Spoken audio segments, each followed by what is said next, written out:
Some research into ACT local government policy, and this is very relevant to the discussion today in this House, because the ACT party appears to be driving the government's local government policy in Auckland. Now, I want to read you a couple of very relevant pieces from the ACT local government policy.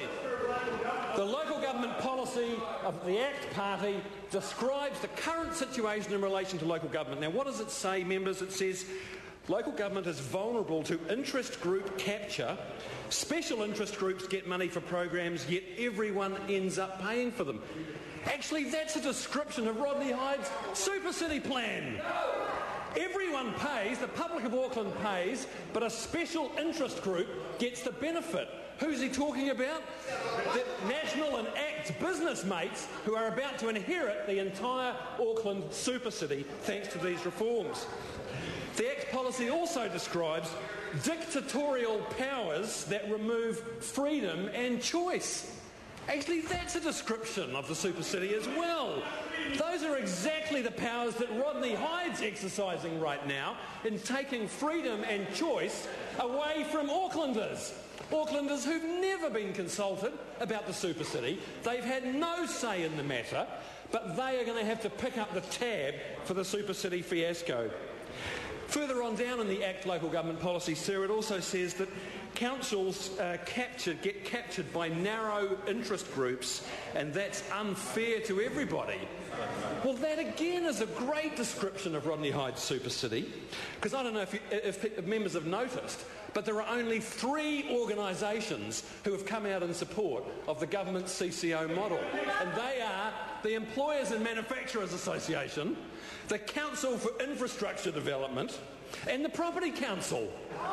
Everybody else in Auckland is against the CCO model and against the corporatisation of local government in Auckland. But here's a classic example in the ACT local government policy of how a narrow interest group of big business lobbyists can seize control of local government and get its hands on assets that Auckland ratepayers have paid for over generations. Now, Mr. Speaker, we saw in question time this afternoon another example of the shoddy and rushed handling of the Super City when the Minister of Local Government got up and he explained that in spite of his bill, in spite of his third Super City bill that's before the Select Committee currently, which makes it absolutely clear that the CCOs are taxable entities, and that's why the New Zealand Herald said today on its front page that Aucklanders would be up for tens of millions of dollars in taxes. And what does the Minister get up and say this afternoon, sir? He says, we haven't made any decisions yet. We're still talking about it. Well, what a joke. Absolutely, what an absolute joke.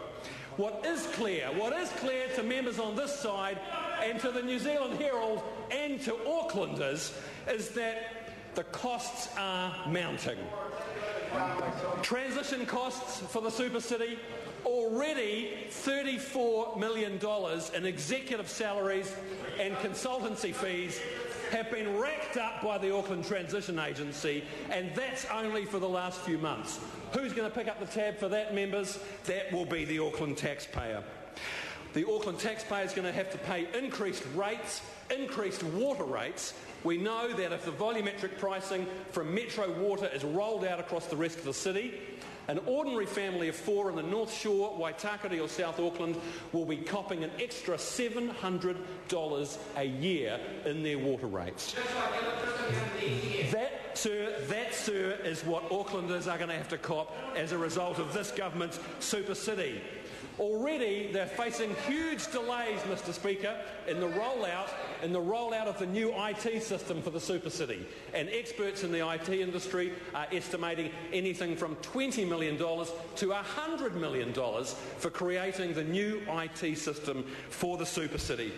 But the kicker is that the cost of fixing leaky homes, the cost of fixing up the leaky home situation in Auckland is going to cost anywhere between 2/3 of the estimated $11 to $20 billion that PricewaterhouseCoopers estimate is the national cost of the problem.